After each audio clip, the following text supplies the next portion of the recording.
Good evening, everyone. I am Mark, your fat friend. And I'm James, your black friend. This is the Fat and Black Connection. Where we talk about anything and everything as long as it's interesting to us, baby. Please don't call me baby. And that's right, because if it's not interesting to us, it certainly shouldn't matter to you. Yeah. We are live and interactive. It is 8:02 p.m. Pacific. If you like what you're seeing and hearing, smash that like button. Give a thumbs up. Yeah. Hate that crap. Yeah. But yes, like you said, we are live. We are interactive. So we want your comments. We want your questions, all that kind of stuff. It is February 4th, 2026. Yes, that is correct.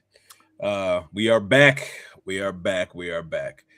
Hey, Mark, I sent you a text message. Yeah. I want you, if you could open that up, I'd like to go over a trivia game that I did. I was a part of this a few weeks ago because I went to a baby shower, and this was one of the games that one of the trivia games they played. There's actually two. I sent you two. Okay. We'll go over the first one. Let me pull up this one here. All right. So there's a total of 10 questions here I'm going to ask you. All right. We'll see if you know what you know about babies. All right. What is the first sense a baby develops? What's the first? So the options are hearing, taste, smell, touch. And I'm going to go with smell. No, it's actually touch. How many diapers does the average newborn use a day? Options 3 to 6, 5 to 8, 8 to 12, 12 to 16. I'm going to go with B, 5 to 8. No, it is C, 8 to 12. Next one. How many years does it take for a diaper to decompose? A, 50, B, 150, C, 300, D, 500. I'm going to go with B, 150. No. I was surprised as hell by this one. It's D, 500. 500 years for a diaper. Now, the poo won't last that long. I can guarantee you that. But I think that's why they're trying to do different stuff with diapers nowadays. At what age does a baby double his or her birth weight? 3 months, 5 months, 8 months, or 10 months? A, 3 months. B, 5 months. I guess I was a fat baby.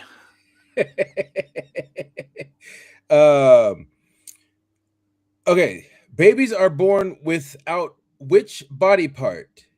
A, kneecaps, B, elbows, C, shoulder blades, D, tailbone. I'm going to go with C, shoulder blades. I thought the same thing. It is actually A, kneecaps. Interesting. Yeah, I also thought, I was like, huh? All right. When does a baby start to smile socially? At birth, 3 to 4 months, 4 to 8 weeks, 6 to 9 weeks. I don't like that C and D overlap. Yeah. Oh, yeah, C and D does overlap. Yeah. I didn't realize that. I'm going to go B, 3 to 4 months. No, D, 6 to 9 weeks. Okay. All right.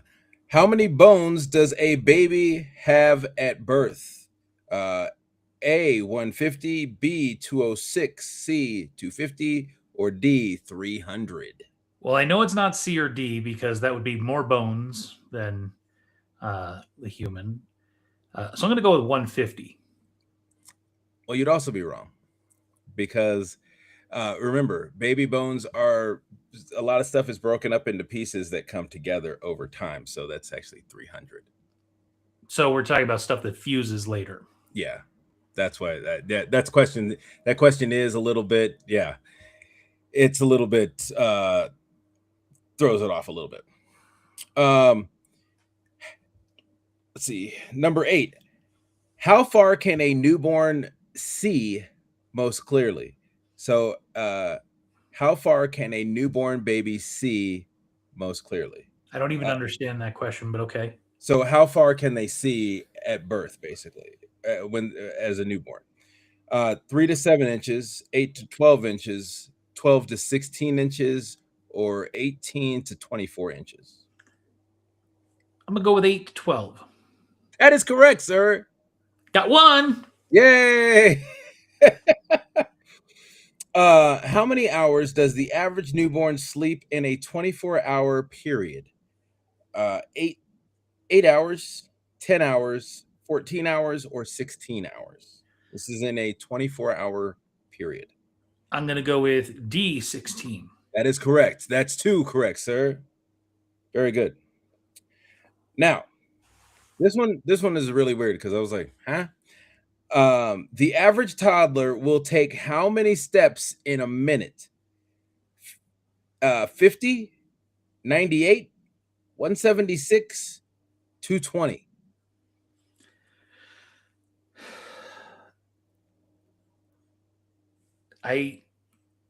I'm going to go with B, 98.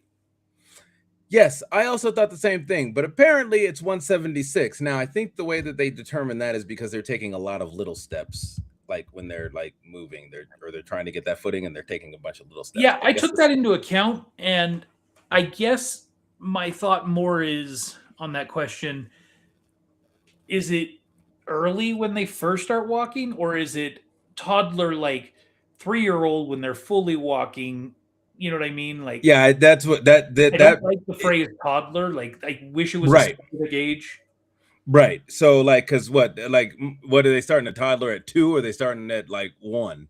Yeah. Or like, yeah. So yeah. So I'm thinking it's like when they first start walking. That's the only way that actually even makes sense to be. I wouldn't think it'd be that high when they first start walking, because when they first start walking, they're not walking for a minute. If you can get one to walk a minute consistently, that's pretty good.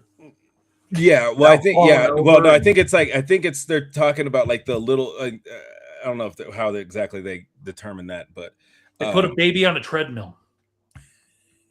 Walk. Time. Make it happen, Captain. Actually, I just saw The Longest Walk. If you haven't seen that movie, it's actually pretty good. It's the Stephen King book that turned into another movie. Gotcha. Okay. You ready for one more? Part B? Yeah, so this is one more. This is baby traditions around the world. Yeah. I'm actually gonna. I need to pull up. I need to pull this up too, so I have it. All right. So this was actually very interesting, last one.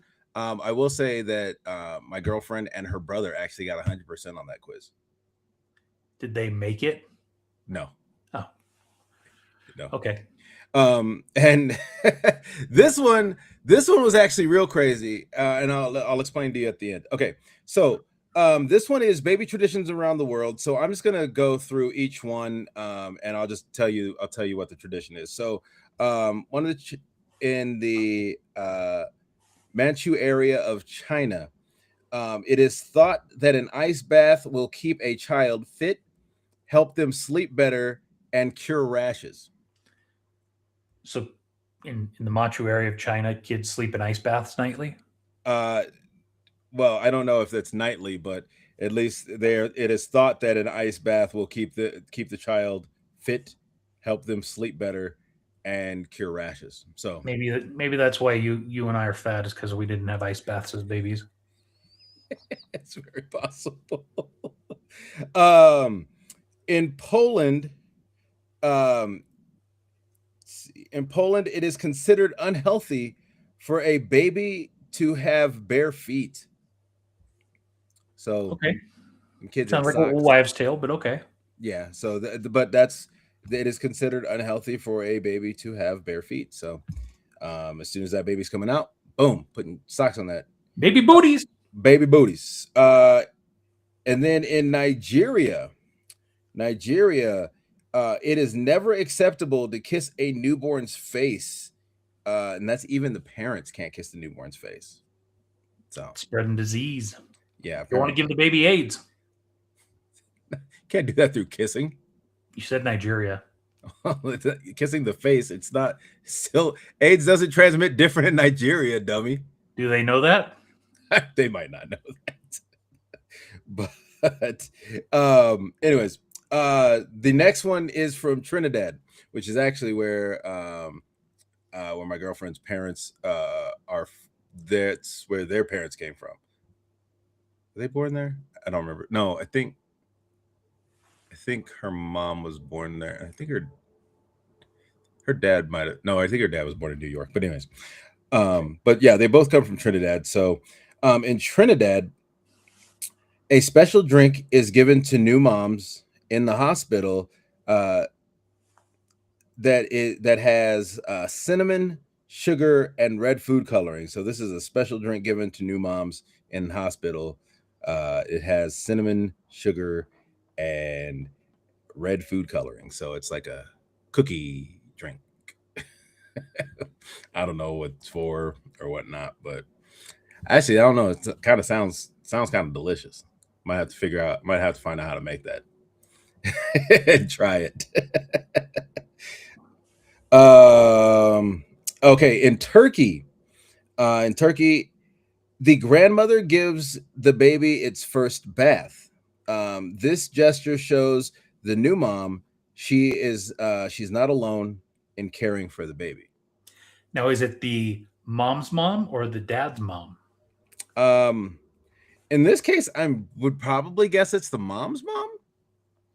Um, guessing, but it could maybe be both. Um, maybe they both go in with hands. You wash, then I wash, type deal. Maybe I don't know, wax on, wax off. I don't know. Um, it could be both. That's another one that'd be interesting to fully delve out. We did Turkey, so Pakistan.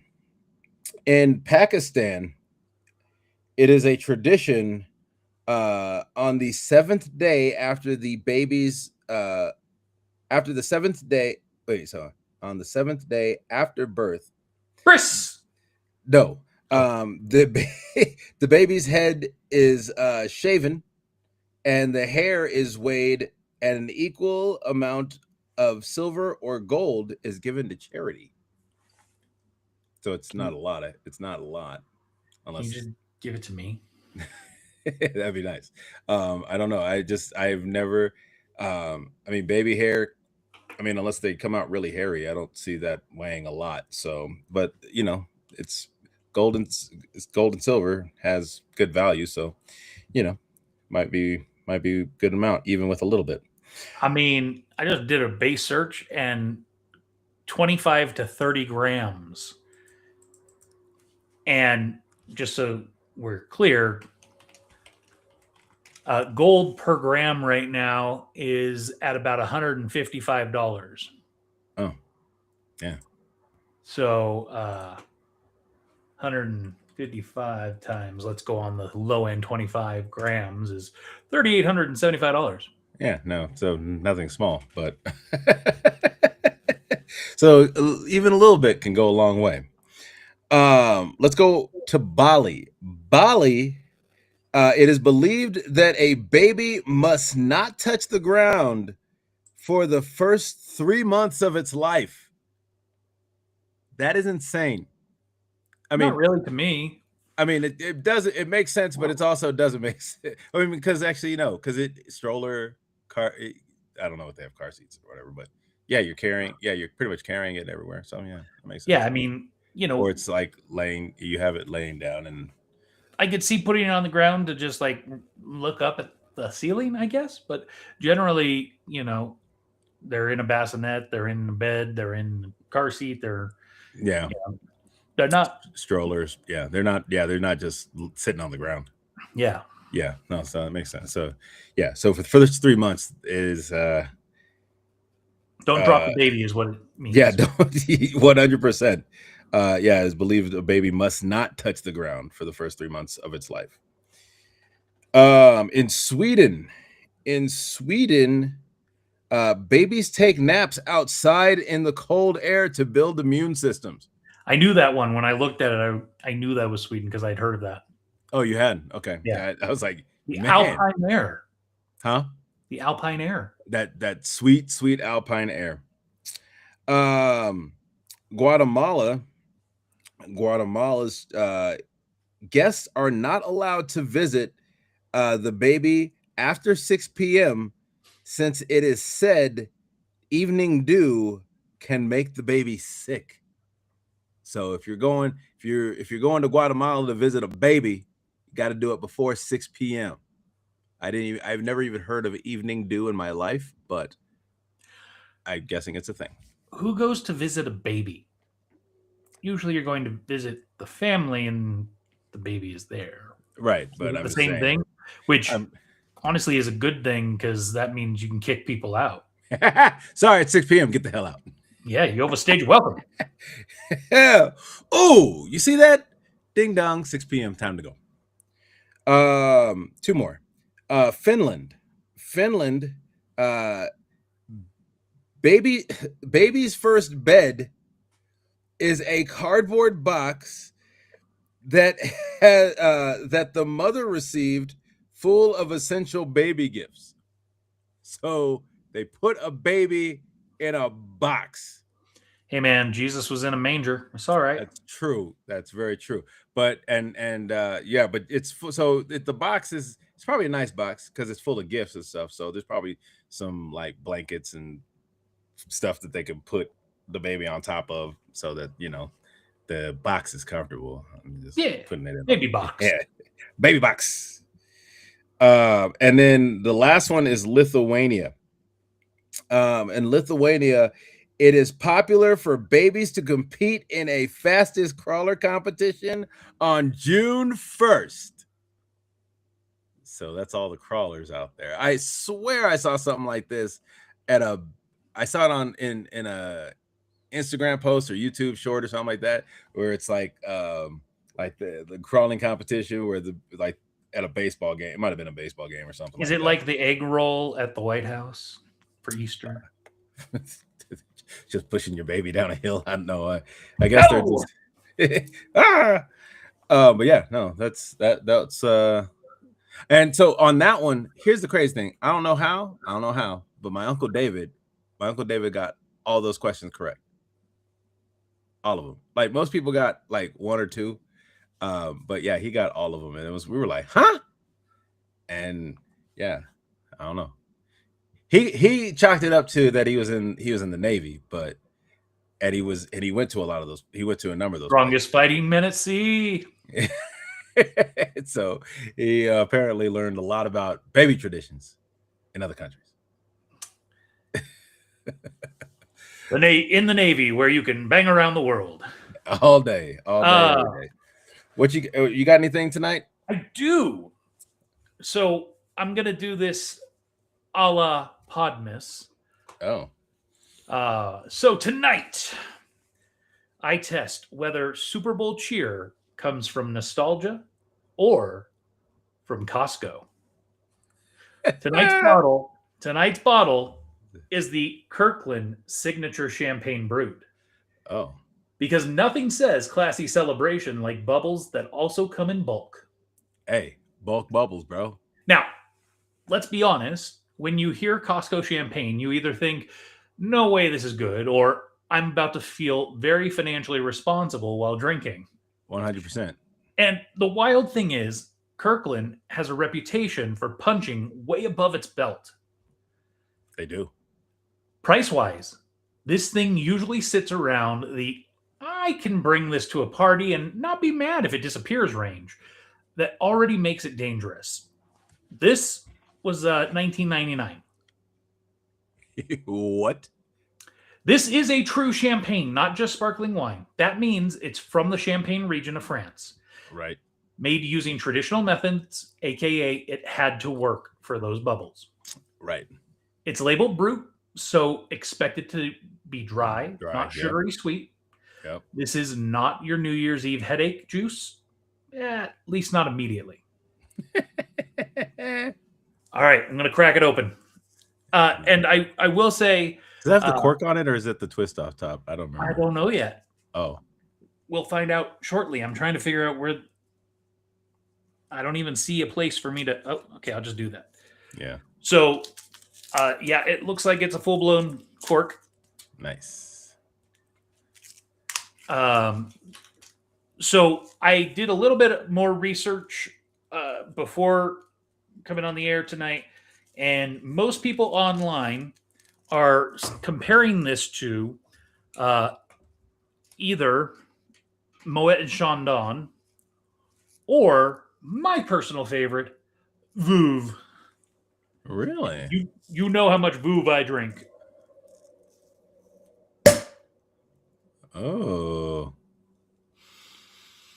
All right. Oh. Pour a little just to get some out there. Ooh. Listen to that. Psst. Oh, I heard it. Oh. That's the sound of your budget approving your life choices. Ooh. On the nose, I'm getting some green apple, some citrus,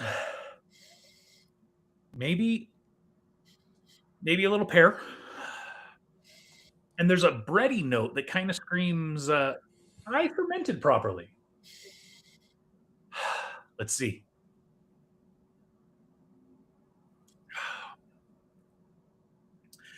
Clean, crisp, nice acidity. The bubbles are fine. They're not aggressive. You're not feeling it like explode in your mouth. It's not trying to fight you. It's trying to hang out with you. Yeah, that's cool. This is not a sit by the fireplace and contemplate your life champagne. This is a party champagne. Yeah. And this weekend, it's Super Bowl. You could also use this for a Friendsgiving, opening gifts at the end of the year, loud laughter. Someone inevitably spills something at this event. It's balanced, refreshing, and very easy to keep refilling your glass while saying, just have a little more. All right, if we're going drinks. Oh, I'm not done. Oh, you're not done? Oh. For the price, this is absolutely delivers. It is the most complex champagne you'll ever have? No. Is it dangerously drinkable and crowd pleasing? Yes. 100. Yeah. This is the bottle you buy two of. One to share, one just in case. So if you're looking for bubbles that say, I celebrate responsibly, but enthusiastically, Kirkland Signature Champagne Brut gets the Podmas nod. Cheers happy Super Bowl. And remember, if it's good enough for Costco, it's good enough for us. Yeah. And I'm going to switch the camera to just you here in a second because I've got to pour a glass for the wife because she wants to try it. So I'm going to step away for just a moment. Got it. Well, while he's gone, it's I went to the store yesterday, and I'm not a Baja. What is that? Baja Blast or whatever. I'm not a fan of that one. I'm not a fan. But I did have. There's a couple different Baja flavors that I have liked. I don't remember if I had this one before or not. So that's why I brought it with me tonight. So this is Baja Cabo Citrus. Gonna give it a little try.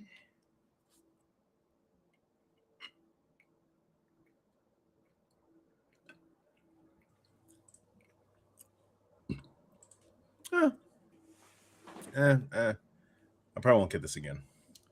So I'll finish this, but I probably won't get it again. So in honor of one of our traditions, I'm going to fill this up about halfway. Do you have orange juice? Because I need to save some room. Yeah. For the high pulp Simply Orange.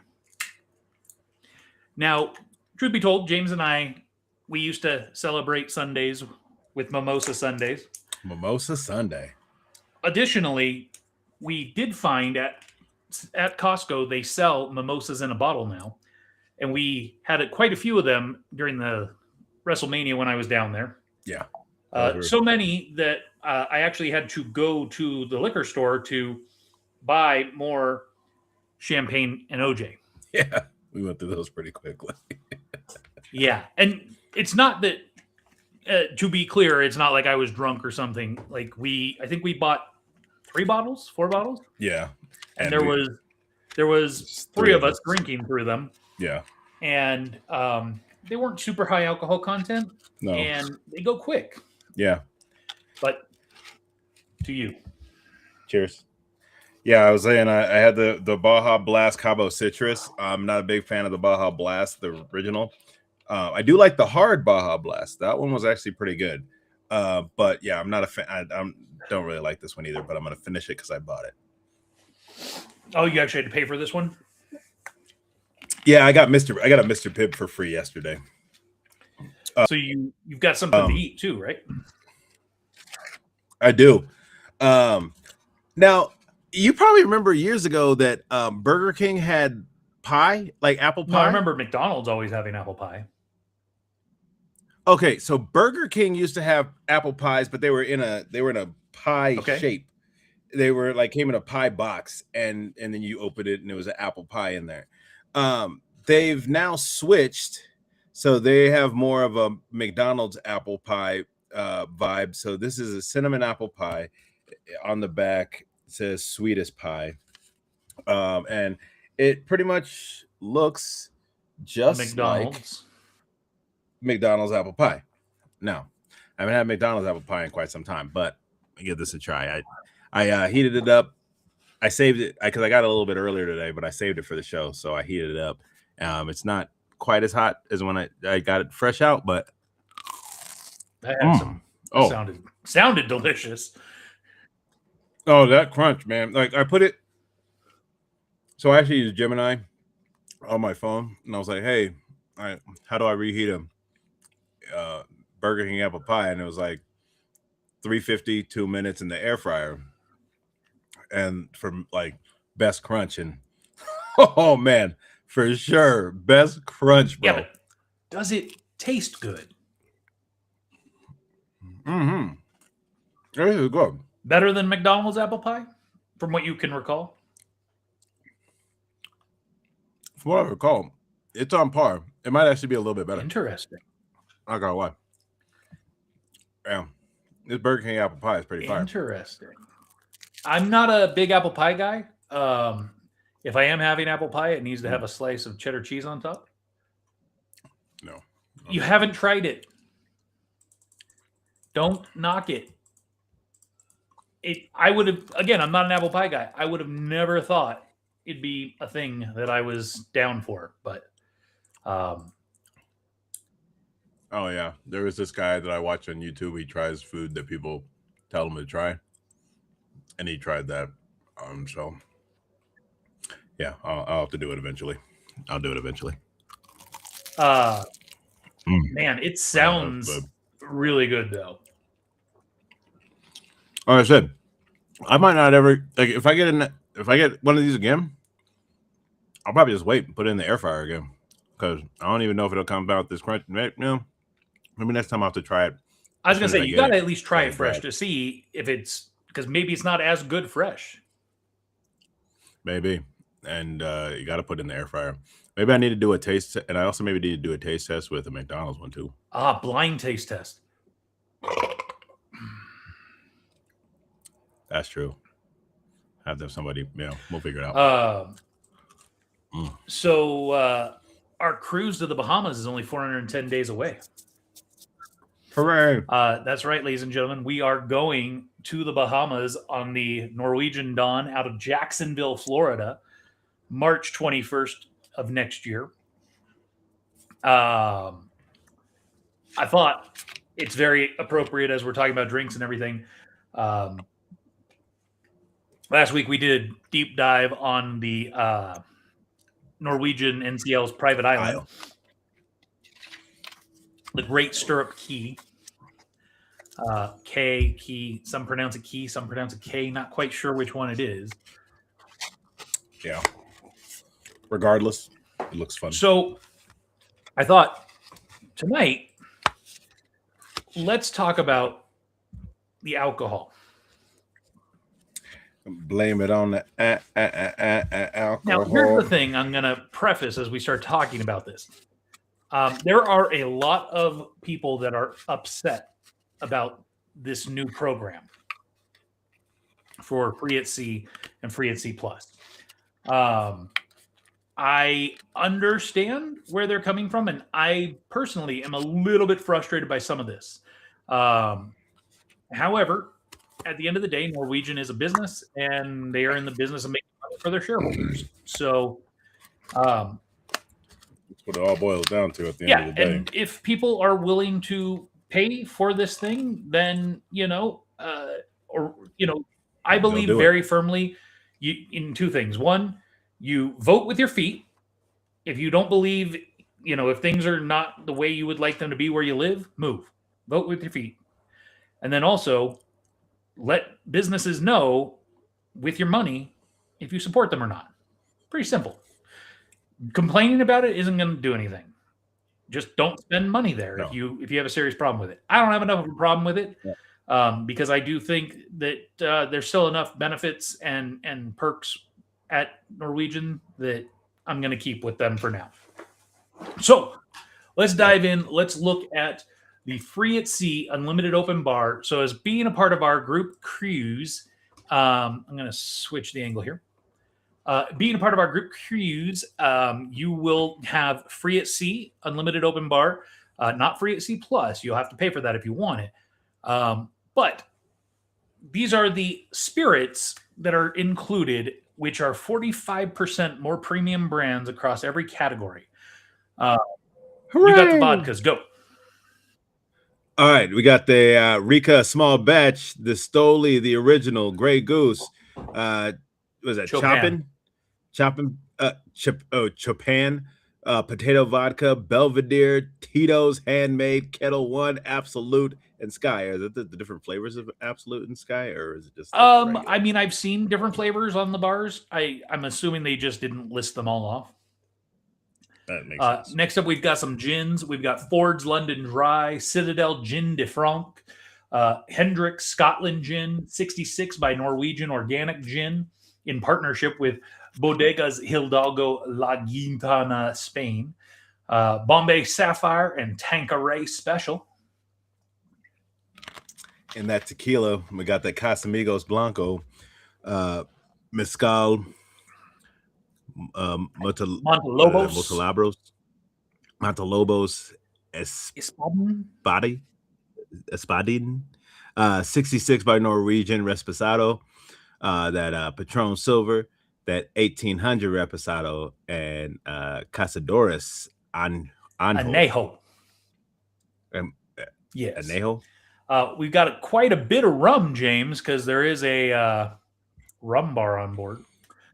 There is. We've got that Diplomatico Reserva Exclusiva, Santa Teresa 1796 Solera, Appleton Estate Signature, Bacardi Superior, Bacardi Reserva Ocho Rare Gold, Gosling's Black Seal Bermuda, Flor de Cana Centarino 12 Single Estate, Cacaca 51 Sugarcane Spirit, Malibu Original Coconut Flavored, and Captain Morgan Original Spiced.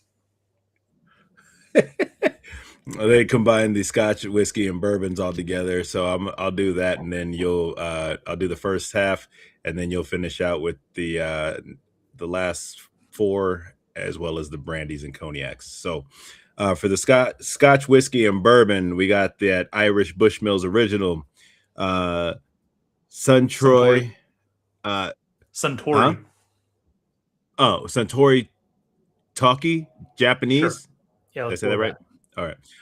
Bullet Rye, Irish Jameson, Crown Royal Blended Canadian, Canadian Mist Blended Canadian. What? That's kind of redundant. Seagram's 83 American Whiskey, Fireball, Cinnamon, Glenfiddich. No, what is it? Glenfiddich. Fiddich. Okay. And that's Perpetual Collection VAT 01. I can't read anyways. VAT 01. Dewar's 15-year-old blended. The famous Grouse. Johnny Walker Black Label. You drink the blue stuff. Let's see. What is that? Chivas Regal 12-year-old blended. Maker's Mark, Woodford Reserve, and Wild Turkey. 1792 small batch, Jack Daniels Old Number 7, Bullet Frontier, and Buffalo Trace. Now for those brandies and cognacs. Cavassier VS Cognac, Metadix, Meta-Axa, 7-star, the original Greek spirit. St. Remy VSOP French brandy, Hidalgo 200 brandy Reserva, Grappa Bottega Morbida, sounds like you're going to die, and Pisco Tabanero. I'm not a big brandy cognac guy. I'm thinking on this cruise I might start trying some just to say, let's try some. Hey, I've had it. On the cocktails, James, what do we got? Do you like pina coladas? Mojitos, I definitely like those. I will be at that bar. Margaritas, mudslides, Bahama Mamas, and martinis. Long Island iced teas, Moscow Mules, Bloody Marys, Mai Tai, Aperol Spritz, daiquiris. Bellini, I definitely need to have some of those. Those are good. Old Fashioned, Manhattan, Dark and Stormy, 0 alcohol options. Boring. Ain't nobody got time for that. Let's look at them liqueurs and cordials. We've got Bailey's Irish Cream, Kahlua, Amaretto di Serrano, Chinola, Passion Fruit, Campari, Saint Elder Elderflower. Liqueur 43. Romana. Sambuca. Drambuie. Frangelico. Jaeger. Won't be doing that. I'm not a fan. And Southern also known as SoCo. We've got Pimm's number 1, Lemoncino Bottega, Pernod, Peychaud's Aperitivo, Averna, and more. Yeah, I won't be getting this drink again. Wines, we're going to talk about those in a couple minutes. Let's talk some domestic beers. You got the domestics, I'll get the imports. Boring. Okay. So anyways, the domestics, we got that Lagunitas IPA, Coors Light, Michelob Ultra, Miller Lite, Bud Light, Blue Moon, yay! Angry Orchard, Apple Cider, yay! Sam Adams, yay! Vizzy, Hard Seltzer. I have not had those. I might have to try at least one. And White Claws.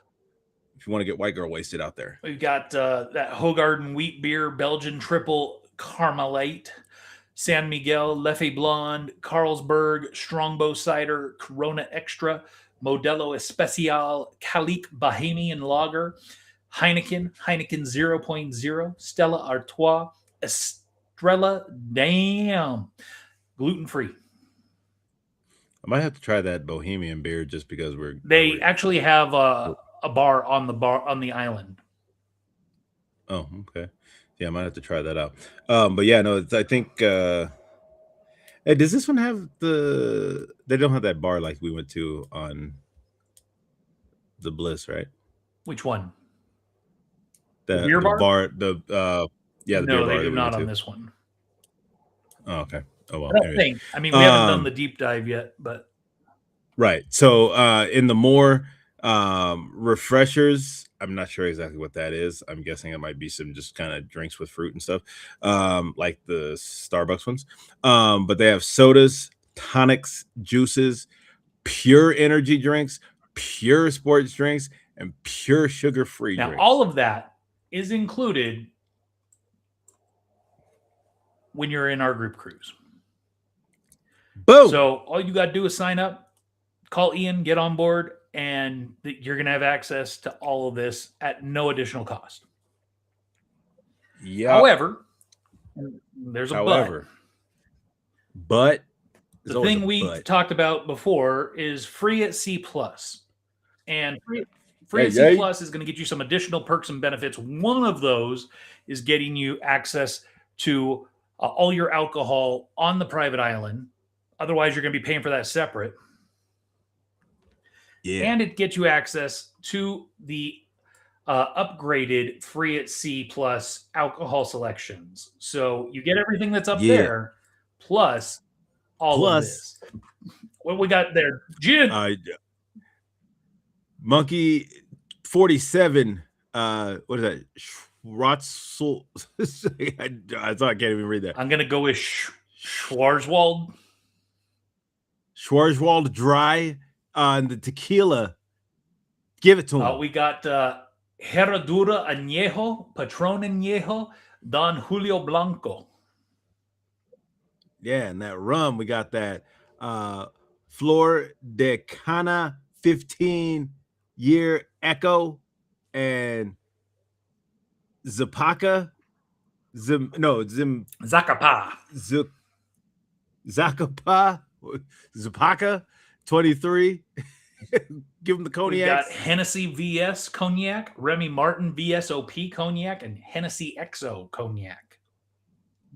Those are, I'm not gonna lie, those are pretty good.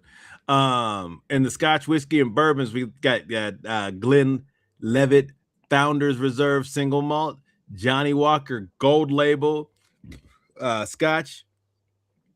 What is that? Talisker 10-year. Yeah. Old Front. What was that? Old Forester. Froster?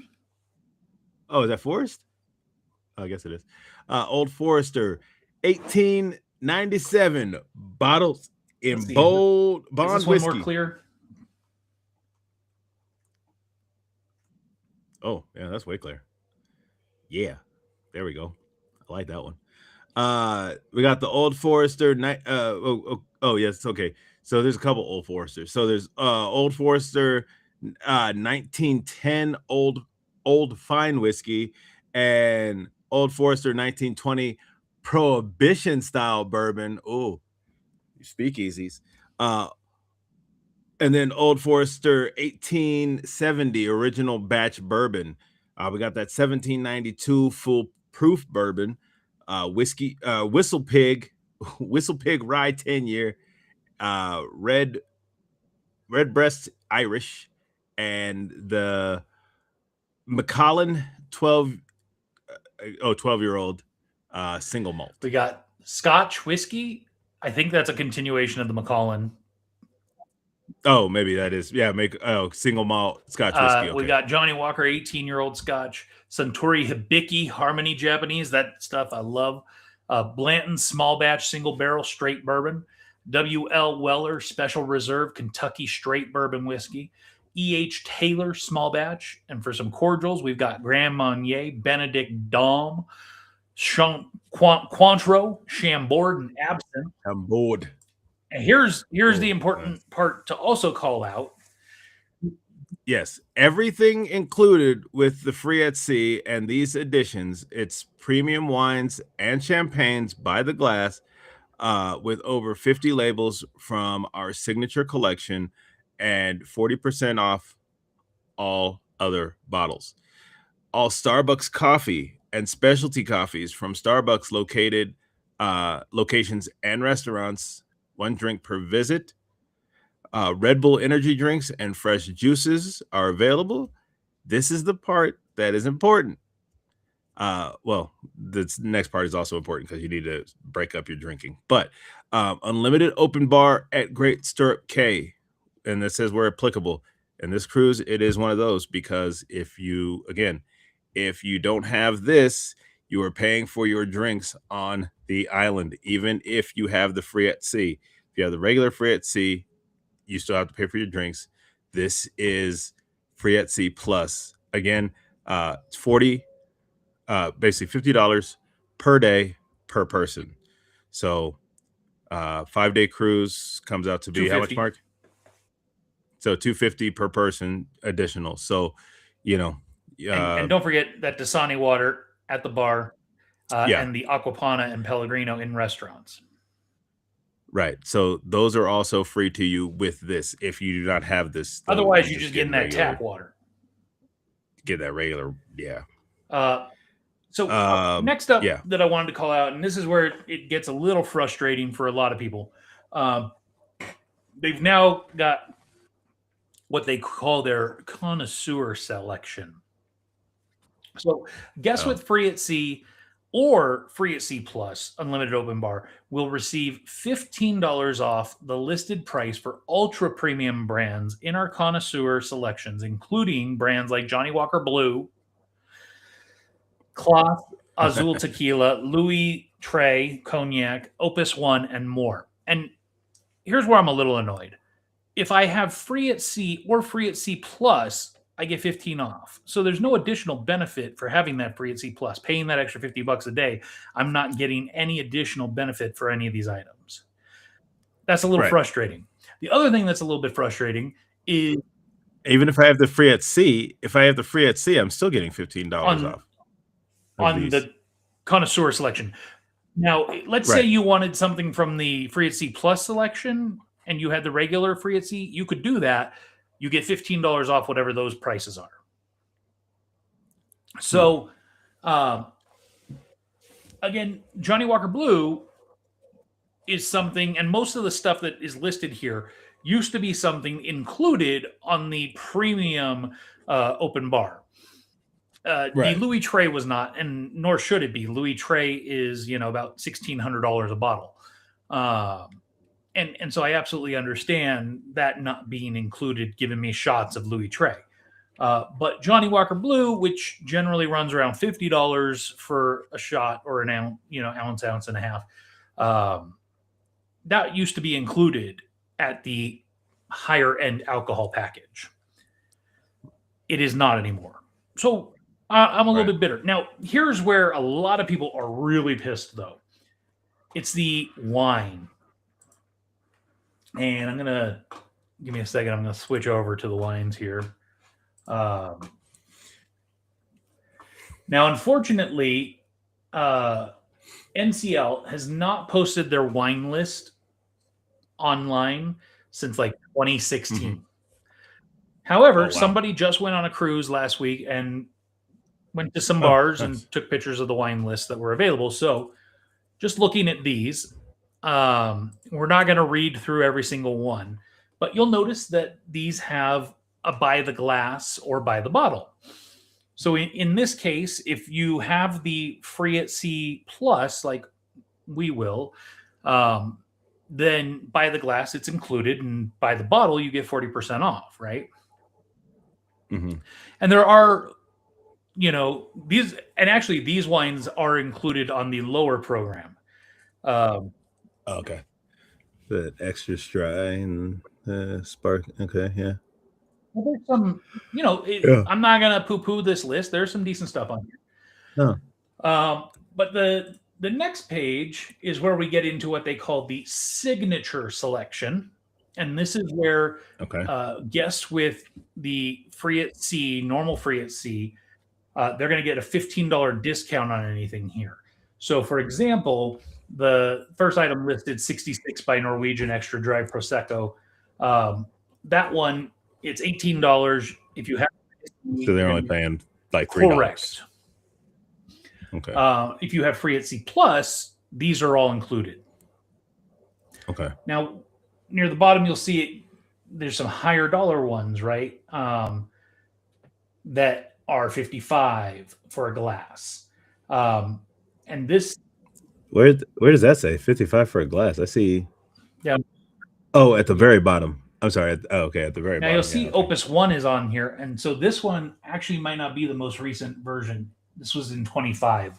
So that was just a couple weeks ago. Yeah. So this one, or they maybe they didn't update it. Yeah. So this one is just by the bottle. Okay. Holy. Now, me, I like my Vouv. Well, Vouv now is only by the bottle, and it's $105 for a bottle. Now, I do get 40% off for having the free at sea plus, so it'd be about $60 a bottle. You're going to get, 4 glasses, let's say, 4 right? Glasses. Yeah. So it's about $15 a glass, which, that's not a terrible price. But no.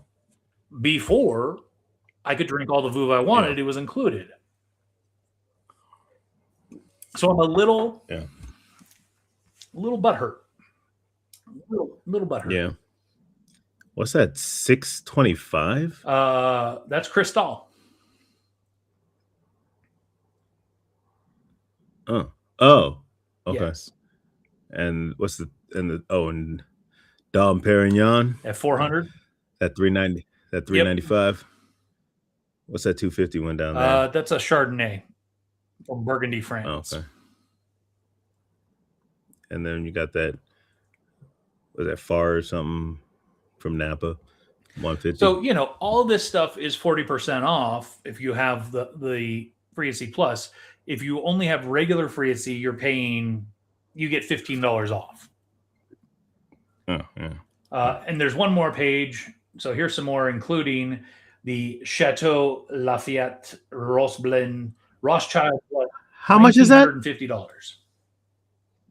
Holy smokes! Yes, and there's that Opus 1. Holy macaroni! At $790. Can you zoom in on those real quick? Jeepers creepers! So, again, I already said, they are a business. They're in the business of making money. I absolutely understand. I'm not begrudging them, but I feel like, maybe some of the stuff that used to be included, if you're going to take it away, make it a better deal than just 40% off for some of us. Make it. M by Michael Mondavi. Dang, that's $395, bro. Yeah. Like, cheapers. I mean, 105. Okay. Like, going. Yeah, I mean, 105, 40% off, you're going to pay about $60. Yeah. So, I mean, I'm saying, like, but I mean, even like the 200s getting up there. Now, the other thing that this doesn't tell you is there's also the 20% gratuity on all of this. So you buy that $2,000 bottle, and you're paying another $400 tip. Yeah, get the hell out of here! What? That's crazy. That's insane. I mean, if you're buying that bottle of wine, I don't think money is really the issue. Yeah, for sure. If you've got money to spend like that, and good on you if you do. But if you've got money That's cool. Yeah. Come hang out with me. You can spend your money on me. Yeah, for real. So cruise is coming, 410 days to the Bahamas. If you are interested in the cruise, scan that QR code up there. That's going to take you over to our Facebook group page, which has all of the information. Are you scanning it? Are you testing it to make sure it works? Yeah, man. Did it work? Cool. It did. So that'll take you straight to our Facebook group page, so you can join up. Even if you're just interested in information, we share a lot of cool stuff on there. But that's definitely where you're going to find the contact info for Ian, who's our personal cruise consultant. He'll help get you set up. And there's some good videos on there. Have you watched any of the videos yet for Great Stirrup Cay? No, I'm saving that for Saturday when we're gonna go. Me and my girlfriend, we're gonna go through those to see what. Check it out. Fair enough. See what you want to do. Oh, I just saw Kevin Lassett's name on there. That's awesome. Yeah. So awesome. Last week I wanted to and had planned to talk about something, but you, per normal, dropped the ball, and that's Wonder Man. Fumble. Yo. So you finally watched it. What a good series. You had only watched episode 1 as of last week. Right. You finished the other 7 episodes. Right. What are you thinking? I agree with you. This was definitely this was a great series. It was not your traditional Marvel series. No, it wasn't, and that's something I liked. I feel I'm gonna put the look of it. It kind of was a little bit more the look of it was a little bit more gritty, which I kind of like. I kind of like the older. For me, think of it this way: I compare Wonder Man to the MCU as what was that series over on Star Wars? Oh my gosh! What, Mandalorian? No. Ahsoka? No. Good golly. Rebels? No. Oh my gosh, why can't I think of it? Andor. Bad Batch. Oh, Andor. So what I mean by that is Andor, while it takes place in the Star Wars universe, it doesn't feel like it has to be. It doesn't feel like it's Star Wars necessarily. I feel like Wonder Man it could conceptually very similar. It takes place in the MCU, but it doesn't have to. Right. And the thing is too, is he considered a mutant then? I don't know. They never said. Yeah. Because I know I was watching something about Wonder Man after the fact, and they were talking about how he's worked with the X-Men, he's worked with, a number of other groups within Marvel, so that could be very interesting. Yeah, this show to me, first of all, Sir Ben Kingsley, killing it. Awesome. Killing it. Awesome. So good. The show in general is so well done. The talent is really good. I told you after we finished the episode last week that I thought I was going to hate it. I watched, the first, 15, 20 minutes of that first episode, and I was like, oh no, if this is what it's going to be, I can't. And spoilers, the way he is portraying being an actor, is there are actors like that. Absolutely. I can't stand them. Yeah. Stay in your lane. They are or the ones that are constantly looking for approval from others, like, oh, it was horrible, and everybody's like, no, you were so good, and I'm like, yeah. Or the ones that humble brag. Go do something. Oh yeah, I just played this. Yeah, it's all good. I just happened to be the lead in whatever at Pantages Theater last year. Nobody asked. Yeah, so, don't care. Yeah. Ooh, wow. So I mean, it definitely right away I felt like, okay, this is a portrayal of somebody I've worked with before, But I also felt like if this is how it's going to be the whole time, I can't. And luckily, it wasn't. No, I agree with you. I definitely was kind of like, I was definitely like the first few minutes, I was like, oh man. I mean, I was like, okay, I feel that. Like I do know people that warm up, like they gotta psych themselves up. And I mean, I do not all that stuff. I do some of that stuff just to get myself hyped up, just like in my own space, type deal. And then when I'm on stage, I'm on stage. And that's the thing. And then like, but yeah, when he was out there, and we talked about it a little bit, changing like, oh hey, I was wondering if we could do this. Oh, would I be looking at would I be packing this book up, or would I be packing that book up, because this book by this person has this stuff in it, and this book has this stuff, and it talks a little bit more about and I'm like, bruh, what? Like, that is cool. Have that backstory for In your yourself. own head. Like, you can have that backstory for yourself, but like, and some of the stuff I was like, okay, like I could see that, I could maybe see that bringing that up, but when he's bringing up too much, and then he gets a writer out there, and so they end up cutting the part that he was at. Yeah, I mean, it's like, bro, you messed yourself up. You should have just go on what you got. Yeah, and again, it felt very real. I've seen this happen. I've seen people like that. Um, I don't know. I don't know. Uh,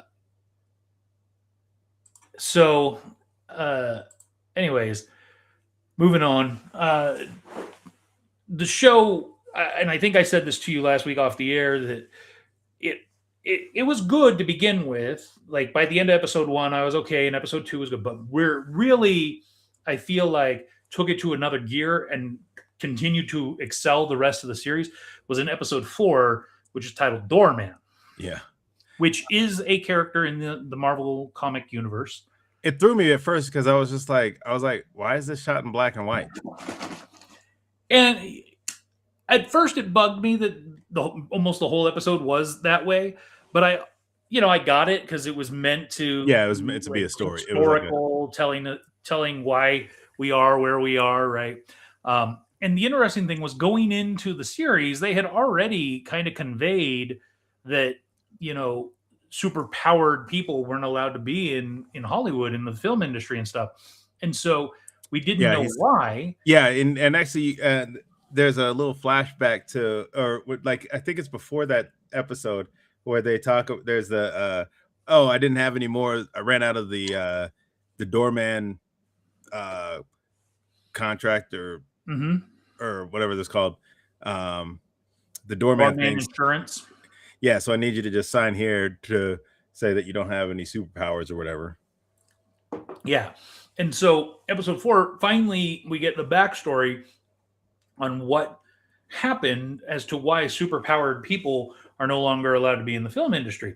And featuring none other than Josh Gad, aka Olaf, as Josh Gad. Josh Gad.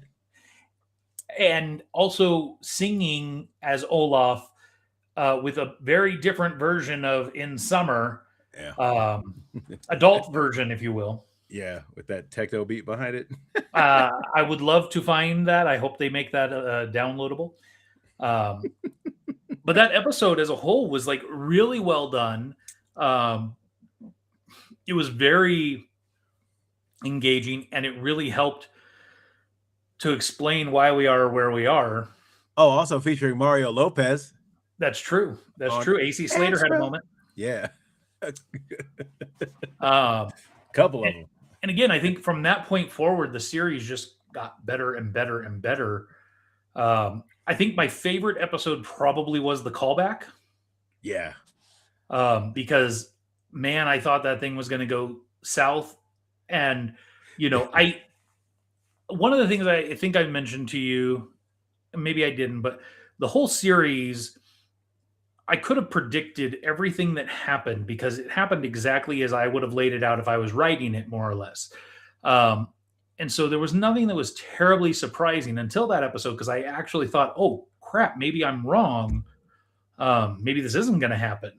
And they swerved me for a moment. So that was good. But even though the series went exactly the way that I pretty much expected it to go, it was still good. Yeah. Yeah, I was just like, I was like, I know he has to. Yeah, I mean, he has to get the part. So I mean, but like just the kind of stress that he had to go through to get the part. And I love the backstory on why getting this part is so important to him. Right, It really helps drive the character. right, because that's that's just something that him and his dad went to go see, and his dad passed away. So that's something that holds a special place in his heart. Um, Seeing the relationship between him and Ben Kingsley grow and then fall apart, and then ultimately, you know, He saves him. yeah, I do love the fact I don't remember the actor's name, but from The Matrix, and how he ultimately screwed over Ben Kingsley or Trevor years ago, and then ultimately is the one to replace him in the film. It's very apropos, if you will. yeah, and so was it Joe Pantaleone or Yeah, and yeah, so yeah, no, I mean, so he ended up playing him, and so I mean, like I said, overall, like you said, overall, it was a good series, and I agree with you 100%. I actually said I feel like it is the best series that Marvel has done aside from Loki and WandaVision. Yeah, and I think, and I 100% agree with you. I do like, um, I kind of want to see where they continue with it, with him as a character, or him and Trevor. Is Trevor going to be like his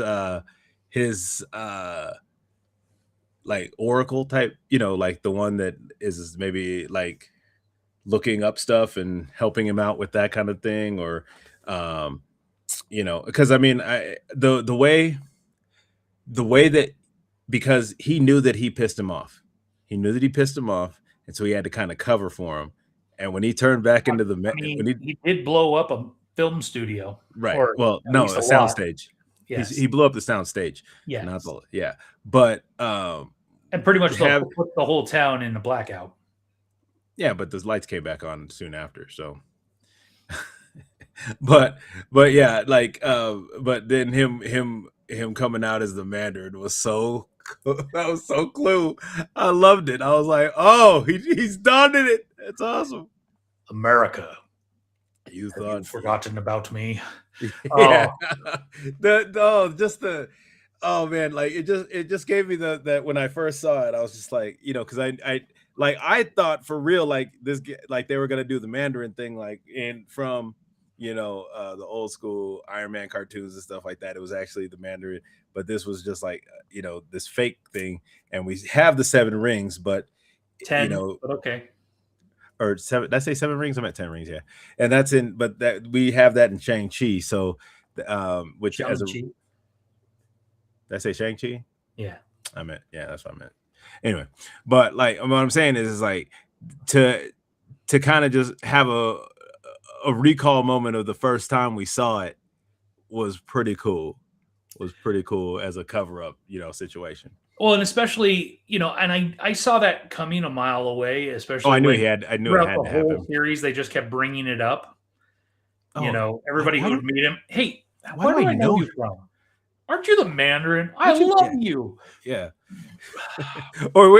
I love the fact that I thought they were busting a drug house, and those guys were just making candy. Uh-huh. Oh, that was so great. Well, it looked like they were making It drugs. did. They had It a little did. production line in the kitchen and crap. Yeah, and then they were sitting there making the Mexican POs and candies and stuff. Yeah, it's so good.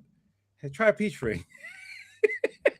see there I thought he was going to try a peach ring and start tripping or something. No, yeah, no. When I knew that once he talked about that, I was like, oh, they're just making candy. But like how the dude tried to extort him. Wait, who told you about this? Oh, no. He got ahead of himself, and so he's been out. Like he's on the. I love you, man. Yeah, Sorry, bro. I definitely Oh. think I'm going to go back and rewatch this series in the very near future because I did speed through it because the plan originally was for us to talk about this last week. And it came out Tuesday afternoon. And I watched all 8 episodes very quickly. I definitely want to go back, rewatch it, and give it some more time to breathe. Yeah, I did the same thing. Like the next day, I kind of just started them, and I was watching them, and got through them fairly quickly once, and I was like, oh, I mean, like it was hard to it's kind of hard to stop. Yeah, because I mean, as you probably recall, I went into the series very much expecting I'm going to watch it because it's Marvel, but I have no expectations for it. And so I don't know if maybe part of it was that I had no expectations, and You were just like, I just need to speed through this so I can get through it. what I mean is that like I don't know if it was as good as I am saying, or if because I had such low expectations, because Marvel hasn't been good like lately. It's been okay. I mean, Fantastic Four was good and Thunderbolts was good, but Marvel in general hasn't been really good lately since really Endgame. Yeah, there's a lot of I think we were getting into that point. There was a lot of superhero fatigue, I think. Yeah, I would agree. So I definitely, between Thunderbolt, between Wonder Man, between this series, um, I am getting more juiced, if you would. We've got Daredevil coming very soon, season 2 or 1.5. Jessica Jones. Jessica Jones was in the trailer. So, I feel like with that coming in the very near future, we've got the Punisher, the one-off, the special, if you will, special feature. Yeah, and then he's supposed to be in a Brand New Day, isn't he? Yes, and evidently that is going both Daredevil season 2 and Punisher's special feature are both going to feed directly into Brand New Day, from what I've heard. Oh, interesting. Yeah. I mean, yeah, with nobody knowing who Peter is, that's gonna be very cool. Oh, you know what else I heard too? So, um, they were talking about uh how Ned could very well end up being, was it Hobgoblin? Mm-hmm. And actually that is who is Hobgoblin. And they were talking about how there was this thing. It's one of those guys that talks about like comics and stuff and like rumors and I've stuff never like seen a fat hobgoblin, but it could work. that. He's kind of been. He looked like he was slimming down some. Um, I mean, yeah, like Jelly Rolls slim down, right? well, yeah. But like he slimmed down some, but even still, like yeah, I think it could still very much work. He's gonna be at he's going to MIT. You know, him and MJ are gonna be at MIT. Um, that's there's a line in No Way Home where he says, "I'll never be, I'll never be I promise I won't ever become a supervillain." Yeah, because the other two hear about all these people that betrayed them. Right, and so he made a good point. He said they don't just add those lines to add them. Mm-hmm. They never just add those lines, and so Yeah. it'll be very interesting to see because again, what was probably keeping him from being a supervillain is the fact that he knew Peter. Yep. Now he doesn't know Peter. Yep. Nobody knows Peter. I And definitely wouldn't be surprised if we see some of that set up in this film. It won't pay off for another film or two, but right. And so because I think there's supposed to be at least 3 more. I think there's he had after there's signed 3. on for at least 2 more after this. Yeah, not so including the Avengers and right. So like Spider-Man standalone films would be I think it's a Brand New Day. I think they all have day. I think because the first one was Home, and so I think this is something day. It's like yes, Brand New Day, and then 3 are days, but they haven't they actually haven't released the names of those, but I believe everything is going to be day, have something to do with day. So I'm excited for these. I'm hoping those like those first Spider-Man movies, I'm sorry, the new Spider-Man movies were excellent. I heard something about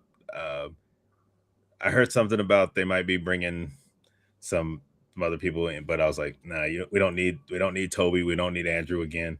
That was fine just the way it was. There are still talks of a Spider-Man 4 with Toby Toby. Maguire. Mm-hmm. Interesting. So I don't think we've seen the last of them. I think especially with Secret Wars coming. Yeah, that could be something involved. But I'm definitely like I said, and then we got I we also wouldn't don't be surprised if we get Miles Morales introduced. we did have Miles Morales' uncle, who aka Prowler, Mm-hmm. who was played by Childish Gambino, aka Glover. What's his name? I can't remember his first name. I was going to Donald. say Donald. I was going to say Danny Glover, but I was like, that's wrong. And they're not related, apparently.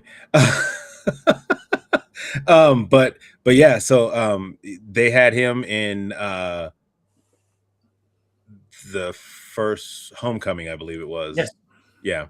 So we very well could get Miles Morales, which would be awesome. I think we're actually going to get like a true Mary Jane. I'm not sure, because the chick from Stranger Things, the redhead, she's apparently in this new movie, but She they will not haven't. be Mary Jane.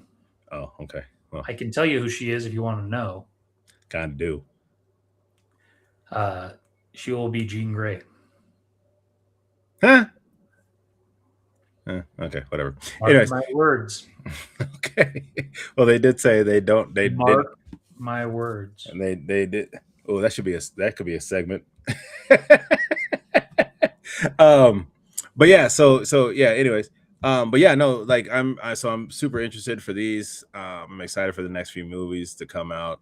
We'll see what happens. You ready to switch gears? Switch it. You ready for what I'm super excited for? What are you super excited for?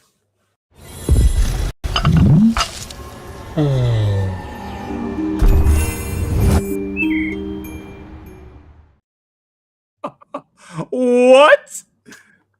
I heard about it. I didn't look into them though. K-pop Demon Hunters is coming to Lego. Nice. I am super excited for a derpy cat. Evidently, only. Uh-oh. What happened? Mark? Was that me or was that you? Am I still here? Yeah, now you're back. What happened? I don't know. It said, "Oops, you dropped connection," and Oh, okay. Well, yeah. looks like we're still online. So I'm not. I don't know. Yeah. So, but anyways, it sounds like only one set is coming out later this year. But then in 27, there's going to be a number of sets. well, because they also have the second movie coming out, and that one's going to theaters. Yeah, but it sounds like that one's probably not even happening in 27. That one's probably going to be more like 28. Oh, is it? Because I don't know if you know, but they put so much time and effort into that first film. Like, you can watch that film frame by frame, and there is so much detail and work done. I could tell that just by looking at just watching it. Now, the only thing that needs to happen is they need to turn K-pop Demon Hunters, the first film, into a Broadway show, and EJ could EGOT off of just K-pop Demon Hunters, because she has now won a Grammy, a Oscar, and a Gold Globe. So what for Golden? I'm sorry, the Oscars haven't come out yet. No. The Grammys and Golden Globes have. The Oscars are no. Did the Oscars come out? No, the nominations. The nominations for the Oscars have come out, but I know they will win the Oscar. I'm 99% certain. Oh, so she will have 3 steps of an EGOT from one property. That's crazy. But yes, K-pop Demon Hunters. Was it was it Golden or whatever that thing was? She wrote a number of the songs, but was it like best original song? Yes. I think that's also up for a Oscar too, isn't it? It is. Yeah. So it is highly likely that she will have 3 legs of the EGOT with 1 intellectual property, which I don't think has ever actually been done before. Yeah, it doesn't sound like it's happened before. The only thing I can think that maybe came close, and I'd have to go and look, might be Hamilton, because I know for sure it won Tonys. I know for sure it won Grammys. I'm fairly certain it won a Golden Globe for best musical or comedy, I think is the combined category. I don't know if it won the Oscar. So I'm I fairly don't even remember it being up for an Oscar. yeah, I'm fairly certain Hamilton got 3 legs of the Oscar, or 3 legs of the EGOT. I don't think it got the 4th. Yeah, I think it. Yeah, because I think it's. I think they're missing. Yeah, I don't think they haven't got an Oscar for it. If they actually turned it into a full-fledged film, then probably, or high probability to at least get a Golden Globe out of it. Well, so technically they did make it into a film that was on Disney Plus, and they actually released it theatrically so that they could have it qualify for Oscars. Oh, did they? Yeah, you've watched that Oh, on yeah. Disney Plus, Yeah, right? I remember I remember I wanted to see it in theaters, and it was only there for like a week or something like that. Yeah, Lin-Manuel has not gotten an EGOT. He's got the Emmy, he's got a Grammy, he's got 3 Grammys, one for In the Heights, one for Hamilton, one for Encanto. He's got the Tonys, but he has been nominated for Oscar, but not yet won the Oscar. Which one was that for?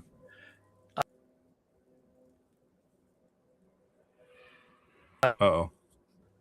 Is that you or me? I have to check. For me. Oh, you froze again. You froze up. Oh, I don't know. Yes, he was nominated. Oh, he was nominated for Oscars for both Moana and Encanto. Oh, okay. Okay. Yeah, that's right. Okay, I forgot. Yeah, he did music in those. But yeah, no, that's cool. So the last thing that I wanted, or you mostly wanted to talk about tonight, is Riyadh season. Was the disappointing Royal Rumble? This was probably my least favorite Royal Rumble that I can remember in a very long time. So we'll just, we know we save this for last because we know a lot of our audience doesn't really give a crap about wrestling, but we do. And we know that some of you do. So we're going to talk about wrestling. If you tune out now, we understand. Thank you for being here. If you're going to stick around, thank you even more. Yeah. So we'll kind of take it in order. First up was the Women's Royal Rumble. Starting off with numbers 1 and 2, Charlotte Flair and Alexa Bliss. Yeah, it was pretty much like, will they, won't they? Yeah. I hated this.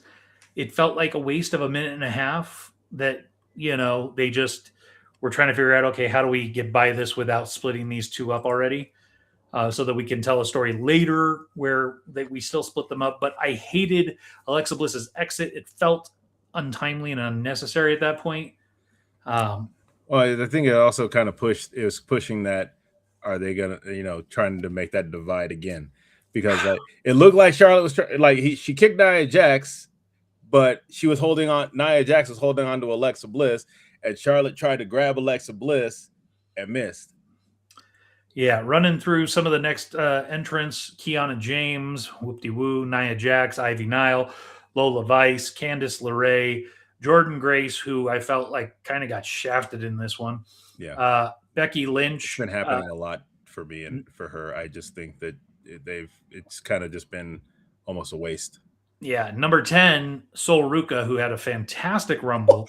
Bro, Sol Ruka, I don't know if you watch NXT, but Sol Ruka is probably my favorite female in NXT. I don't. I've seen, a couple of her matches. I do got to say, I think that her, Soul Snatcher is a fantastic move. I mean, it's very much like, what was the one gal's name? She did a very similar move. It was like an off the top rope stunner. She's gone now. She's gone. She's over at AEW now. I think she goes by Athena over there. Oh, you're talking about Eclipse. Well, that was maneuver was called the Eclipse. The Eclipse, yeah, Ember Moon. Yes. Yeah. I feel like Sol Ruka, I get a lot of similar vibes. And Ember Moon never was given truly the opportunity to showcase. And so I worry for Sol Ruka. Yeah. Because I think she had a great Rumble, but then she goes back to NXT and has a match last night that was a meh. It's basically now they're it's another one of those we put this tag team together, now we need it to kind of fall apart, and that's kind of what they're doing. Either they'll become friends again or they'll be done, which her and can't remember her partner's name at this point, but her partner, like when they talked about her coming into into NXT, they made this big deal about her, and it's like she was supposed to be this kind of new badass, and she's just kind of been fizz, like just like no substance, just kind of They either haven't done it. Like I think that's why they put them together, is because she just wasn't doing anything on her own. Yeah. Yeah. Next up, we've got Roxana Perez, Maxine Dupree, Natty, Liv Morgan, and Lash Legend, who Lash Legend, they gave a fantastic Rumble to, and I don't quite understand why, especially with how she's been utilized so far on SmackDown with Nia Jax. I feel like they're trying to push her. She would have been better served by having never been called up into that tag team, and this be her like first. Yeah, I think that would have probably been better. Like we've seen her. We saw her in. She was in War Games. She was in War Games, and she was in. And this was like didn't do anything for her. No, not at all. And then because they lost that match, and then this one, she definitely had a good Rumble. Yeah, this is what I'm saying. Like, I feel like she would have been better served by not bringing her up earlier. Right. And I think, and I'll tell you, I think the only reason that they brought her up earlier is because she's her and Trick Williams are together. Oh, I didn't know that. Yeah, and that's one of the reasons I think they brought her up. Next up, we've got Zelina, Raquel Rodriguez, Chelsea Green, Julia, and Chelsea Green was my dark horse to win. I knew she wouldn't, but I feel like they gave her a crap again. Julia, Io Sky, coming in at 21 was Asuka, Rhea Ripley, Bailey, JC Jane, 25, Nikki Bella. And the reason I'm moving so fastly is because I don't really have much to say about any of these at this point. No. 26, Lyra Valkyria, 27, Kalani Jordan, 28, Kairi Sane, 29. I predicted this one, by the way. The returning Brie Bella, yeah. Which she and Nikki, had their moment, and then I felt like they were again just garbage used and garbage throughout. That's why they brought her back. That really, the only really bringing her back paid off on Monday night. And it didn't even pay off. If you watch the response of the audience, they really gave two craps that she was there. I mean, a lot of that is you put her with Nikki, who you've put Nikki as a heel for the last period of time, and an undeserving heel. And then you put her with her sister and almost try to portray as faces again, and it doesn't work. And the Brie Bella pop is the Daniel Bryan pop, which Daniel Bryan's not back. So I think, just wasted story, it did nothing. And then at 30, again, the returning, I guess some people didn't think it would happen. I don't know why, but Tiffany Stratton, and ultimately winner here was Liv Morgan, which to me I think was almost a foregone conclusion. She's come in at number 2 the last 2 years. Yeah, she's been the second runner-up or whatever. So she's always done well in Saudi Arabia, and I'm not saying she's undeserving, but I definitely think they could have gone a dozen other ways that might have been better. Yeah.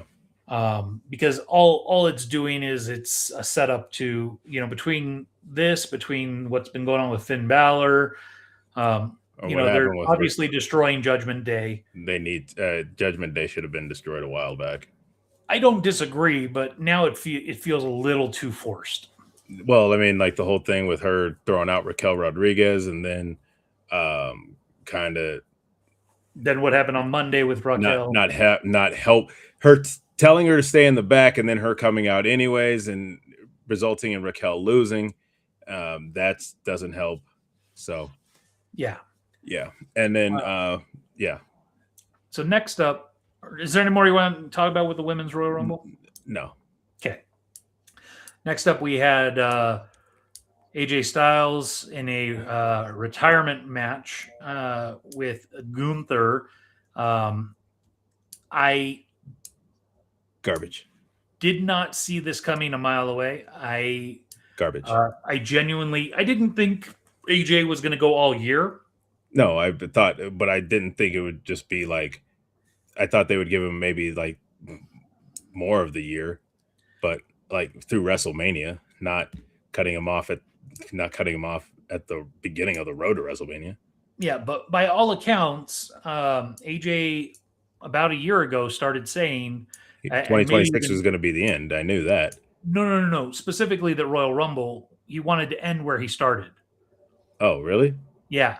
And what's sad is that if that is true, that he has been telling WWE for about the last year that they waited until 3 weeks before to really develop any exit plan, because there could have been many better stories to have told over the last year then. There could have been more, those last matches. My brother he thinks that it's going to end up being something along the lines of where Dragon Lee, who was his tag team partner when they had the little run as tag team champions, will basically be fighting. Can beat Gunther, he gets to come back. Yeah, that's what my brother is thinking. No, I think AJ is done with WWE. I think AJ is going to. He could always go back to TNA, and then he could, and then because they've been doing a lot of crossovers with. They don't own TNA, but they kind of have a. TNA is where AJ came up. And I know, that's what I'm saying. I don't know if you watched the premiere episode of TNA this year on their new network. Where? I'd have to look. I think I've been trying to watch TNA because a lot of they've had a lot of NXT crossover recently, and I'm just like I would like to see some of this. Give me a second. But yeah, I was actually kind of disappointed in that match. It is on AMC. Yeah. On what Thursdays or something? They are on. Oh, you know what? I'll put it in once we're done. I'll put in. Yeah. Put TNA and see where it comes up. But the premiere episode of TNA, AJ was on, and he kind of had a setup moment where he was face to face with the champion at the time and kind of looking at the belt on his shoulder, and it felt like, oh, okay, part of his final year they're gonna have him do a run with TNA, which makes sense. That's where he came up and where he really started, and if it's going to be his last year, go back home. So all of that to say, I'm very disappointed. I guess we'll see what happens. I'm never a fan in wrestling where you say you're going to retire and you don't. If John stays true to his word, which I think he will, I think that'll be truly the first time in wrestling history where somebody had a retirement match and that truly we're done. Yeah, I think he said he'll be doing some kind of, he still wants to be a part behind the scenes. Yeah, behind the scenes doing helping develop talent and stuff like that, which I think that's great. But yeah, he won't be on camera like a lot of these these retirees do. But I think that's the thing is AJ can't be in WWE. So he'll do TNA and he'll do, finish out his year there. And I'm okay. Or he might go to Japan and do some more there. Japan. Oh, I mean, he could kind of jump around and he could go to AEW. I don't know about that. Yeah. I'd prefer to just see him be done, or I guess for WWE to gimmick away him back in. I guess I wouldn't like that, No, but I think like I said, the only way that I could see a gimmick in would be either like we just said, either Dragon Lee beats Gunther somehow, and AJ comes is to bring AJ back, or AJ just go to TNA and finish out, do a run there to end out his career. yeah. Next up, the not surprising but disappointing Drew McIntyre versus Sami Zayn for the undisputed WWE Championship. It was like I know why they like I knew Sami Zayn was going to win the Fatal 4-Way. I knew it because they were going to Riyadh. But like again, it was almost kind of a waste because Sami Zayn that he wasn't getting the belt. The only thing I could say for Sami Zayn, and I don't know if you know this, but the early plans for Mania this year were for it to be Sami Zayn winning the Rumble to go up against Seth Rollins at Mania. But with Seth Rollins getting hurt, that threw everything out. That kind of suck. That does kind of suck for him though. But the flip side is, if he can keep the hype going, if he can stay in good graces, there is an immense realistic possibility of Sami Zayn winning next year at WrestleMania, since it will be back in Saudi Arabia for a 2-day WrestleMania at Riyadh season. Bro, I also must say, what was with that? Like, that stadium was not even full. Like, no, that was so. And this was I was watching some videos on this. The stadium was full. There was about 25,000 people there. So they just had all those other seats and just lights on them? No, there were people in those seats. Oh. You couldn't see them because of those lights. So it was a very poor design if you're trying to sell attendance. Like if you're trying to sell that, we've got such a great attendance here. Yeah, that place looked empty. I mean, yeah, it was not, by all accounts, there were around 25,000 people there. Yeah. Now, I wasn't there. I couldn't say for certain. But yeah, I'm very curious to see where things go for Sammy over the next year, because I don't think, I think next year he wins the Rumble, probably, which sets him up for main event at WrestleMania in Riyadh next year. I just don't know. They've got to do something with him over the next, 11 months to keep him in the forefront. Yeah, he's got to be in main event matches. He's got to, or like memorable mid card matches. And I don't know what there is, frankly. I mean, I expected like Kevin Owens to come back, and he didn't. Yeah, I expected Chris Jericho to come back, and he didn't. We both thought that was going to happen, and that when we get to the men's, we'll get to the men's Royal Rumble in a minute here. Let's dive into the men's. Yeah. Oh man, Oba. So coming out at number 1, which was originally supposed to be Braun Breaker, but coming out at number 1, Oba Femi, which, they've been teasing him coming to the main roster for a number of weeks now. He won. This is something I've never seen before. He won the NXT title and then left it in the ring and walked away. Yeah, no, he defended. He had won it. He won it back. I thought he won it back. No. He had already he beat when he came back. So after he lost to Ricky Saints, he went away for a few weeks. He said he went back home to Ghana, and then he came back and he beat Ricky Saints for the championship again. So he lost it to Ricky Saints and beat Ricky Saints to get it back. Then that match, he had that final match on NXT was for the championship. He actually won that match. That's what threw me, because before I had watched the episode, I had happened to run across a video where this girl was talking about basically like thanking Oba Femi for what he did on NXT, and she can't wait to see him on the main roster. And I was like, what the hell? What are you talking about? Because most of the time what ends up happening is they lose that championship and then they go to the main roster, but very rarely. And I don't remember who maybe the last person was. Oh, no, Keith Lee, when he came to the main roster, which was a waste. I'm so pissed about that. I loved Keith Lee.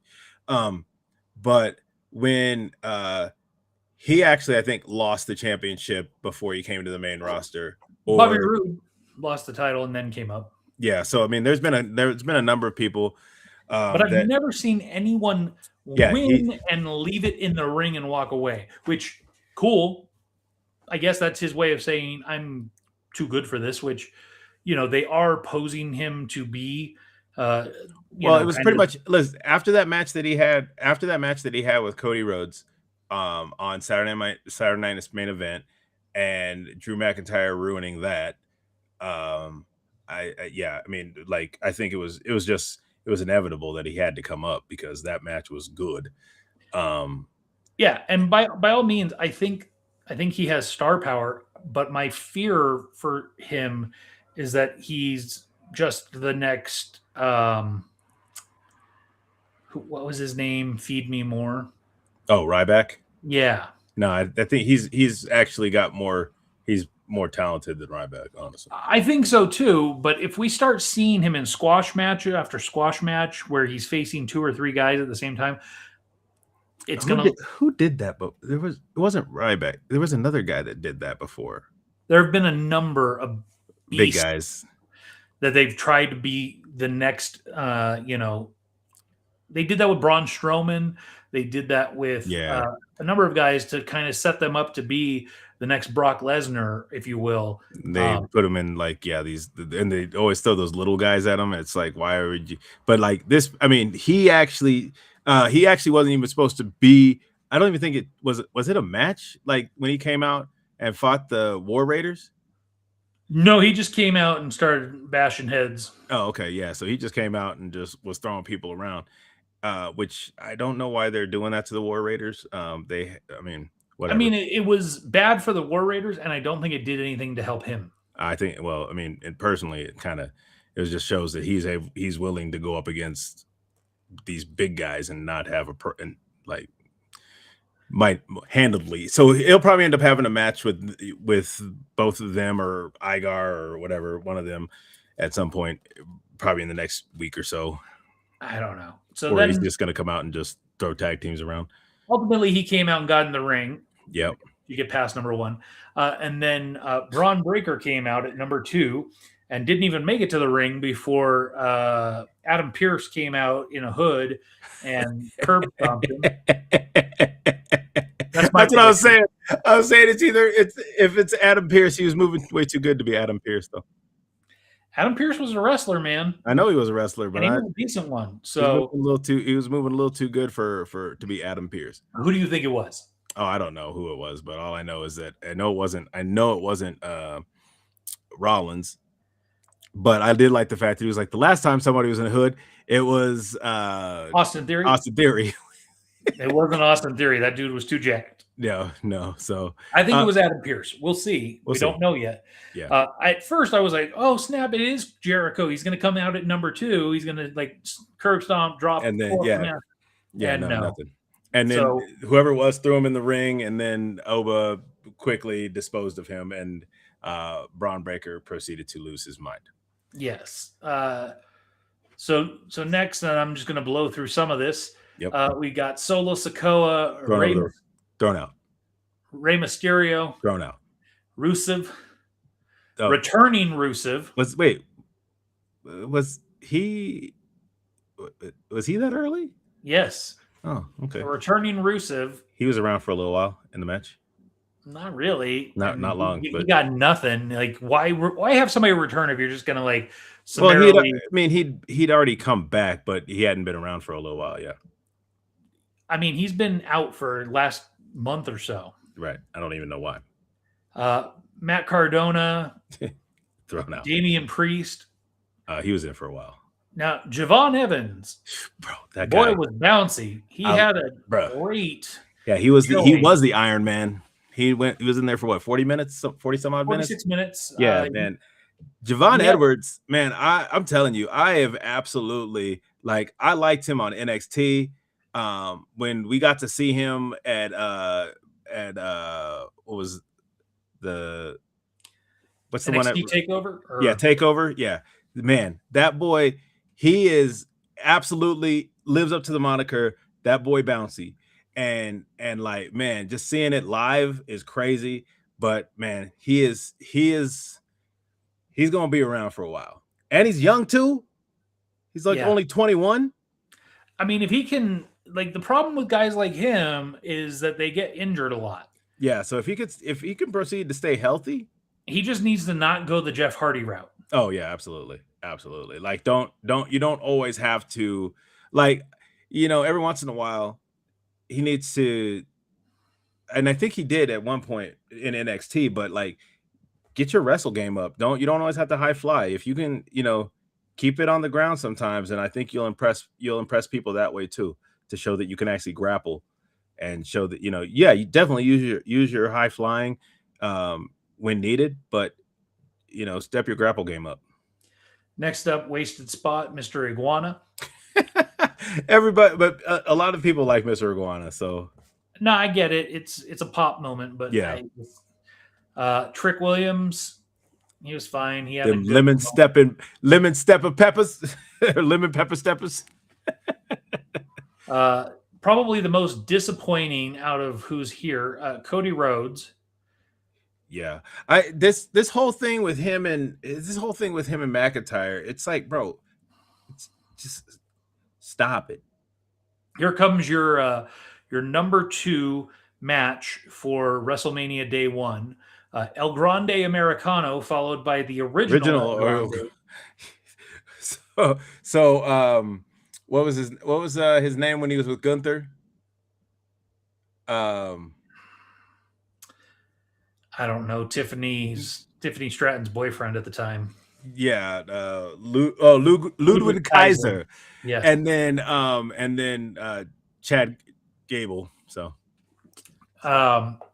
this one was exciting to see. I knew it was happening, but the fact that it actually happened.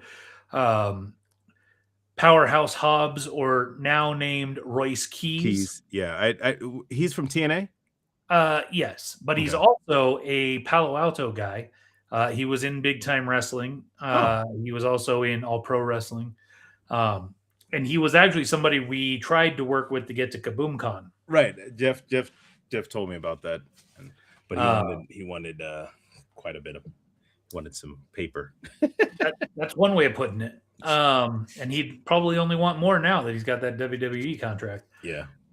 But I'm happy to see it. It's always nice to see a Bay Area wrestler get to the big show like Bailey. Yeah. Because there have been others, right? Rikishi and the Usos, they're Bay Area guys. Great Khali, technically. What's his name? Jacob Fatu. He's a Bay guy. I mean, he's from the Bay, but he didn't do Bay Area wrestling. Oh no, he didn't do Bay Area. Oh, I didn't. Did the Usos do Bay Area wrestling? Yes. Oh, I didn't know that. So it is nice. Powerhouse Hobbs, now known as Royce Keys. It was nice to see him. This is. It was Logan Paul's brother. Who? The mask guy. The mask guy. There have been rumors of Jake Paul and Logan Paul coming together to create like some kind of like destruction team. So it is possible. I highly doubt it though. Yeah, like I don't see that dude was too tall to be Jake Paul. Jake Paul is he recovered yet after he actually fought a real boxer? Got knocked out. Yeah, jaw broken in 2 places. Yeah. Sucker. I'm gonna blow through some more of these because it's just garbage. Cool. Next up, we've got Austin Theory. Garbage. Bronson Reed. Yeah, I mean they just Ilya Dragunov. Oh, Ilya, I thought he should do more, but yeah, he was garbage. Another wasted spot, La Parka. Again, I understand that WWE's got working with AAA now or owns AAA now, but I mean, let's make these worthwhile if you're going to do it. I mean, again, these are like Mr. Iguana and La Parka are very popular AAA wrestlers, and fans really have liked them, seeing them in some of the I mean, matches. there are they've been TNA wrestlers, I think, right now that are more over than La Parca. Yeah, true. Bringing that person, you know what I mean? True. Or, I don't know, maybe Joe Hendry. Let's keep going. Yeah. Dragon Lee. Right. Logan Paul. Right. Yeah, LA Knight. Yeah. He went on a tear. He basically eliminated the Vision. Yeah, and then he was gone. Then he was gone, yeah. Brock Lesnar. Ugh. The Miz. Yeah, that was Ray Phoenix. I really want to see Penta and his brother Phoenix. I would like to see them actually tag team. Like they did in AEW, the Lucha Bros. Yeah, I'd like to see them tag together at some point. Coming in at number 25 with Waste of Time. Should have gotten knocked over the top when he was wasting time. Jey Uso. Yeah. I mean, don't get me wrong. I like to yeet, but the whole run it back thing. It's getting old for me. Roman Reigns should have knocked his cousin over the top immediately. Coming in at 26. Coming in at 27, who I would have loved to see win from this spot, Jacob Fatu. Yeah. Number 28, Penta. Mm-hmm. Wasted. Number 29, wasted, Randy Orton. I don't feel like they even set anything up for Randy coming out of this match. And again, another wasted spot because I don't think this was what we should have seen to end the Rumble. Was Gunther coming in at 30, and yeah, I was like, why is he even in this match? So it was already announced earlier that he was going to be in it, but I feel like the better lasting impression would have been of Gunther having, retired AJ and not been in the Rumble. Yeah. Unless the only reason it would have been better is if you had him win. Yeah, that's I was like, so when I saw him, I was like, oh, you got to be kidding me. And don't get me wrong, I love Roman Reigns, but I was not happy with him winning. Yeah, so of course, as you just said, Roman wins the whole shabazz. Not terribly surprising. Disappointing, but not terribly surprising. I wish WWE would do better with. And I've watched Roman on these interviews lately, and it's really getting hard to tell what's a shoot and what's a work anymore. Yeah, so I mean, like, for that's those of you that don't know what that means. For those of you that don't know wrestling on the inside, a shoot is real. Like what I'm saying is real, how I really feel, what I really think, and a work is when you're working over the audience.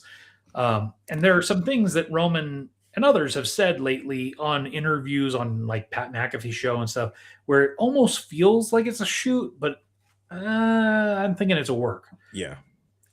Hard to distinguish. So, I mean, overall for this Royal Rumble, for me, I'd have to give it at best a D. Yeah, it was D for disappointing. Yeah. I don't see a clear vision right now for WrestleMania for almost anything. Like clearly there are some matches I'm like, okay, I see that they set that up. So I mean, some of the stuff is going to have to happen. There's going to have to be a good amount of stuff that happens between now and Elimination Chamber, and then the fallout from Elimination Chamber to go into Mania. Yeah, because I really don't give a crap about Roman versus Punk, which is what they set up Monday night. It kind of makes I kind of get it. The only thing that would get me juiced, if you will, is if between now and then they figure out some way to bring back Dean Ambrose. Because, Punk is the one that claims he brought the Shield into the world. Mm-hmm. And it does no good when you only have 2/3 of the Shield. Yeah. And I mean, And it's funny because I kind of don't even talk about Dean Ambrose anymore. I understand, but at the same time, and then yeah, and I really don't like the whole Cody and Drew McIntyre thing. I'm just kind of over it. Yeah, I want to know. Give me some resolution to this whole Jacob Fatu thing. If it was, I think what we're going to see is a triple threat. And actually, yeah, Tyrus just called that out. We need Jacob Fatu, Cody Rhodes, Drew McIntyre, 3-way for the belt. I think that's what we're going to get probably at Mania. I would like to see if anybody's going to win that. But the reality is, much rather Fatu doing it. You know, I think we're going to see, Elimination Chamber is going to be who goes up against Drew. And then something will end up happening to make it a triple threat, which always, yeah, that's what's which sometimes irritates me because it's like, then what's the point? Then what's the point in me winning Elimination Chamber, because that's supposed to get me the championship match at WrestleMania. I feel like the Elimination Chamber should be used for the title, not for number one contender. Yeah, I mean they've done. I mean they've done that a number of times before. So I mean, yeah, I mean, very well could. Like Drew McIntyre could end up pissing a few more people off, as he does. Yeah, as he tends to do. And so they take all of them and say, Drew, congratulations, you're now defending this in the Elimination Chamber. I don't see that happening, unfortunately, but I don't. But if I was in charge, I for a long time the thing I would have loved to have seen at Mania, and I think it's too late for that, and I would have loved to have seen Aldis versus Pierce, because I think that'd be a great match between those two. Oh yeah. I think we're going to see Pierce versus Braun Breaker at Mania. Just jeepers. Hold on. What's this guy saying now? Jacob Fatu went from EBT to WWE. What? Oh yeah, that.